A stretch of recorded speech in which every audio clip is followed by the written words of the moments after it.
Hello guys. आज मैं आपको बताने जा रहा हूँ एक important topic.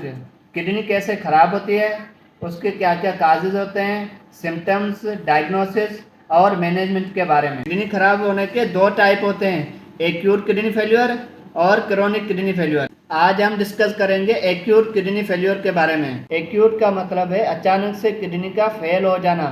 Acute kidney injury में रिकवरी के चांसेस भी होते हैं। आ जाते हैं काजेस पे। तो एक्यूट किडनी इंजरी तीन तरह से होती है: pre renal failure, intrinsic failure, post renal failure. Pre renal failure के बहुत सारे काज होते हैं, जैसे हाइपोवोल्मा। अगर किसी को डायरिया या वोमिटिंग होती है जिस वजह से फ्लूइड लॉस होता है और उसकी वजह से किडनी फेल हो सकती है। बर्न, जल जाने की वजह से मसल ब्रेक डाउन होते हैं और फ्लूइड लॉस हो जाता है, उस कंडीशन में भी किडनी खराब हो सकती है। ब्लड लॉस, जैसे अगर किसी का एक्सीडेंट हो जाता है, ज़्यादा ब्लीडिंग की वजह से पेशेंट हाइपोवोलेमिया में जाएगा और किडनी को जो ब्लड फ्लो होगा सही से नहीं पहुंच पाता, जिस वजह से भी किडनी फेल हो सकती है। Sepsis, anaphylaxis shock, heart attack, जैसे अगर किसी को एमआई हो गया या इस्कीमिया हो गया, उस वजह से पेशेंट हाइपोटेंशन में जाता है और किडनी को ब्लड फ्लो सही से नहीं पहुंच पाता, इस वजह से भी किडनी फेल हो सकती है। उसके बाद आ जाते हैं इंट्रिंसिक काज पे। इंट्रिंसिक काज में सबसे पहले आ जाता है ग्लोमेरुलर डिजीज, जैसे ग्लोमेरुलोनेफ्राइटिस।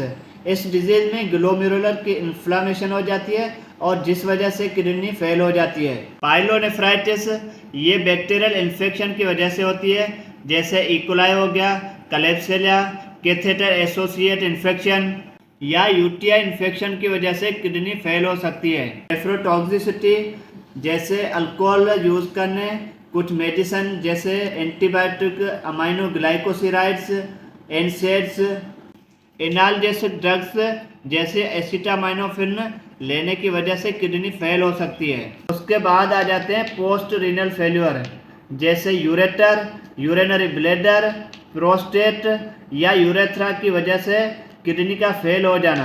यूरेटर ऑब्स्ट्रक्शन, जैसे यूरेटर में स्टोन का फंस जाने की वजह से जो हाइड्रोनेफ्रोसिस होगी और उस वजह से भी किडनी फेल हो सकती है। यूटीआई इन्फेक्शन, प्रोस्टेट कैंसर या प्रोस्टेट इनलार्ज हो जाने की वजह से किडनी का खराब हो जाना। उसके बाद आ जाते हैं सिम्टम्स पे। सिम्टम्स में आ जाते हैं फटीग, थकावट फील होना, शार्पनेस ऑफ ब्रीथिंग, सांस में मसला होना, नोजिया, वोमिटिंग, वीकनेस या भूख का ना लगना, प्रोटीन यूरिया, जैसे यूरिन में प्रोटीन का आना, हेमाटूरिया, यूरिन में ब्लड का आना, पॉलीयूरिया या ओलिगोयूरिया, या तो यूरिन ज़्यादा आ रहा होता है या तो बिल्कुल कम हो जाता है। एडिमा, हाथ या पाँव पे स्वेलिंग, पल्मोनरी एडिमा, लंग्स में पानी भर जाना।